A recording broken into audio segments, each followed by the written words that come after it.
अस्सलाम वालेकुम एवरीवन। तो आज हम एक नई सीरीज स्टार्ट करने लगे हैं जो प्रोग्रामिंग के रिलेटेड है। तो प्रोग्रामिंग में हम बेसिकली कवर करेंगे जो फंडामेंटल्स हैं प्रोग्रामिंग के, वो हम इंशाल्लाह इस सीरीज में कवर करेंगे। तो अ, ये कोर्स जो है इम्पोर्टेंट, जो हमारे भाई अ, इस वक्त बीएस के किसी प्रोग्राम में एनरोल्ड होंगे तो उनके लिए भी काफ़ी इम्पोर्टेंट हो सकता है, क्योंकि आई गेस काफ़ी जगह पे अब कंपलसरी कर दिया गया है प्रोग्रामिंग का एटलीस्ट वन कोर्स पढ़ाना। और वो लोग जो बिल्कुल ही प्रोग्रामिंग को स्क्रैच से सीखना चाहते हैं या फिर प्रोग्रामिंग को समझना चाहते हैं, उनको एक बेसिक आइडिया दिया जा सकता है इस प्रोग्रामिंग के शॉर्ट कोड से। तो बेसिकली मैं इसमें जो स्क्रीन रीडर यूज़ करूँगा वो होगा एनवीडीए। और अ, हम कोशिश करेंगे इंशाल्लाह के सारे लैब वर्क्स को साथ-साथ भी लाइक जितने भी टास्क्स होंगे, जो भी हम कॉन्सेप्ट्स पढ़ेंगे उनके टास्क्स भी साथ-साथ करते जाएँ, ताकि उसकी रियल लाइफ एग्ज़ाम्पल्स भी हमें पता चलती जाएँ। तो अम, साथ में जो मैट्रिक के या फिर कहते हैं एफएससी में जो स्टूडेंट्स होते हैं जिन्होंने कभी प्रोग्रामिंग के रिलेटेड कोर्स पढ़ना होता है, तो एक सब्जेक्ट पढ़ना होता है लाइक कंप्यूटर साइंस का, तो उन लोगों के लिए भी ये फ़ायदेमंद वीडियोस हो सकती है सीरीज़। तो without wasting any time let's start the video. तो अ, हम कोर्स में सबसे पहले हम स्टार्ट करेंगे प्रोग्रामिंग के बेसिक फंडामेंटल से कि what is a program. Program जो हमारे पास होता है एक्चुअली में, कि वो सेट ऑफ इंस्ट्रक्शंस हैं written in any programming language to perform any task. ठीक हो गया। तो अब कोई भी टास्क सोच सकते हैं। अब हमने कोई कैलकुलेटर बनाना है, हमने कुछ वैल्यूज़ का सम कराना है, हमने एक एवरेज निकालनी है, हमने मार्क्स फाइंड करने हैं, वो कुछ भी हो सकता है। तो उस जितने भी जितने भी प्रॉब्लम सॉल्विंग के होते हैं, उन सब के लिए हम यूज़ करते हैं प्रोग्राम्स। अब हमारे अम, जितने भी डेली लाइफ में कितने प्रोग्राम्स से हम लोग रोज़ाना गुज़रते हैं। जैसे कि अगर हमने कोई साइन अप का पेज किसी जगह पे हम साइन अप करते हैं, उसकी भी एक प्रोग्रामिंग लॉजिक लिखी हुई है, एक प्रोग्राम उसका ऊपर एग्ज़ीक्यूट होता है, जो बैकएंड में चेक करता है कि क्या यूज़र ऑथेंटिकेट लॉगिन के लिए, कि या क्या ये यूज़र ऑथेंटिकेट यूज़र है या नहीं है। अगर नहीं है तो वो आपको एक मैसेज एरर करा देता है कि you are not logged in, you are not registered yet. वरना अगर हो जाता है तो वो हमें रिडायरेक्ट कर देता है मेन होम पेज पे। तो ये एक छोटा सा बेसिक आइडिया था कि क्या एक प्रोग्राम क्या-क्या कर सकता है। वैसे तो ये लॉजिक इस वक्त इम्प्लीमेंट करना और इस लेवल तक इम्प्लीमेंट करना ये काफ़ी डिफ़िकल्ट टास्क है। तो हम इंशाल्लाह कोशिश करेंगे कि छोटी-छोटी सी एग्ज़ाम्पल से चलें। तो हमारे पास प्रोग्राम्स के ऊपर हम थे, तो प्रोग्राम जो हमारे पास कंप्यूटर प्रोग्राम होता है वो एक लैंग्वेज एक क्या नाम है, set of set of instructions होती हैं। आप अपने कंप्यूटर को बताते हो कि आपने क्या टास्क परफॉर्म करना है। तो ये हमारे पास एक प्रोग्राम होता है। तो हमारे पास एक्चुअली में प्रोग्रामिंग लैंग्वेजेस में हम अपने कंप्यूटर प्रोग्राम को बताते हैं कि हमने क्या इंस्ट्रक्शन परफॉर्म करना है। इंस्ट्रक्शन कोई भी एक स्टेप हो सकता है। आप कह लो आप अपने कंप्यूटर को एक कमांड दे रहे हो कि आपने ये स्टेप परफॉर्म करना है। तो ये हमारे पास आ जाता है कंप्यूटर प्रोग्राम के अंदर। तो हम अब प्रोग्रामिंग लैंग्वेजेस के बारे में बात करते हैं। प्रोग्रामिंग लैंग्वेजेस में हमारे पास 2 टाइप्स की प्रोग्रामिंग लैंग्वेजेस होती है।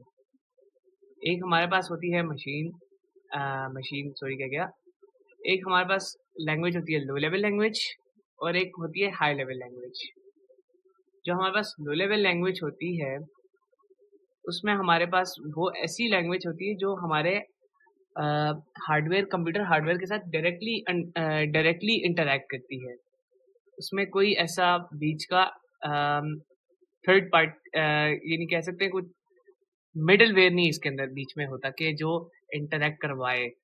तो आप अपने कंप्यूटर हार्डवेयर के साथ डायरेक्टली इंटरैक्ट करते हो, आप उसको इंस्ट्रक्शन डायरेक्टली देते हो।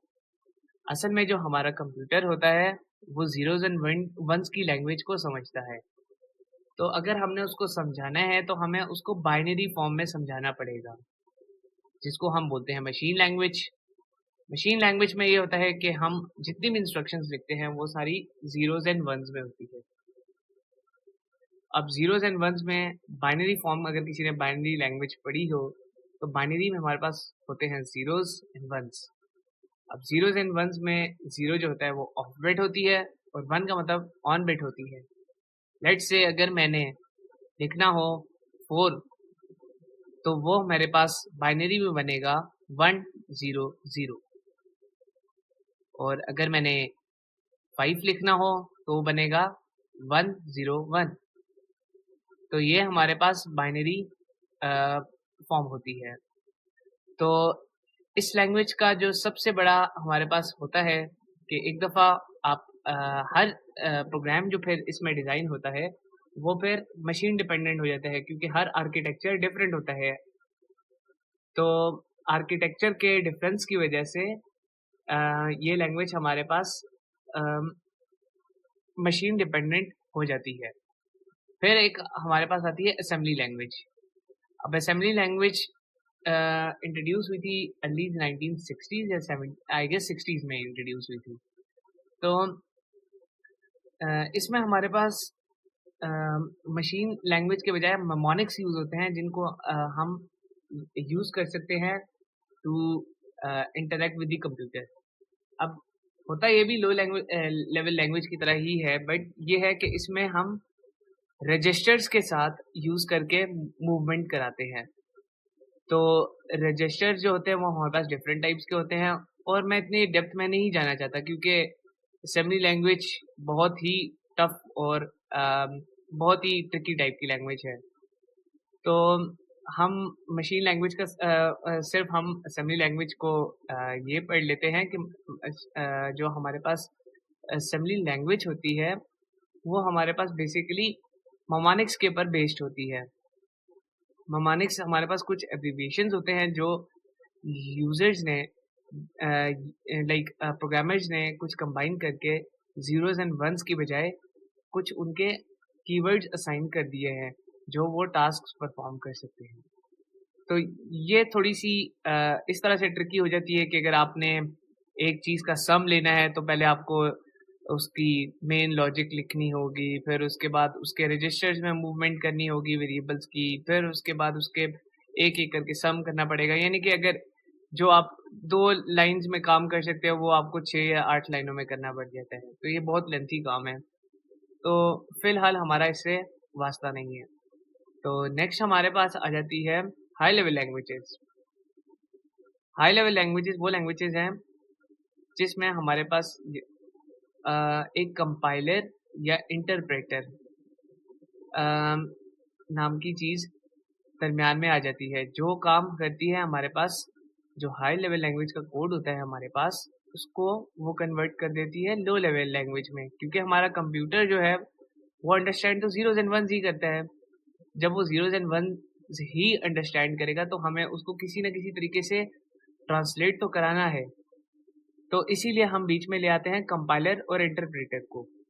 और मैं भूल गया था कि मैं पहले अभी से ही मेंशन करता चलूँ कि जो हमारे पास असेंबली लैंग्वेज में यूज़ होता है, तो उस सब को मशीन लैंग्वेज में कन्वर्ट करने के लिए हम असेंबलर यूज़ करते हैं।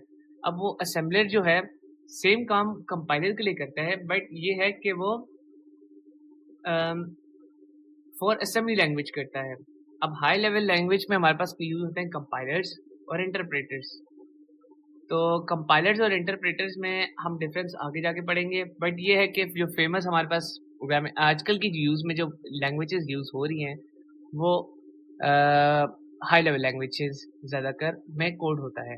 अब हाई लेवल लैंग्वेज की क्या-क्या हमारे पास एप्लीकेशंस हैं, वो हो सकती हैं, हम एक वेबसाइट को देख लें, ऐप डेवलपमेंट को देख लें, किसी कॉमर्स की वेबसाइट देख लें या फिर गेम्स देख लें, वीडियो गेम्स, और जितने भी सॉफ्टवेयर डेली लाइफ प्रोडक्टिविटी के सॉफ्टवेयर्स हैं उनको देख लें। तो ये सारे डिज़ाइन हुए हुए हाई लेवल लैंग्वेज पे।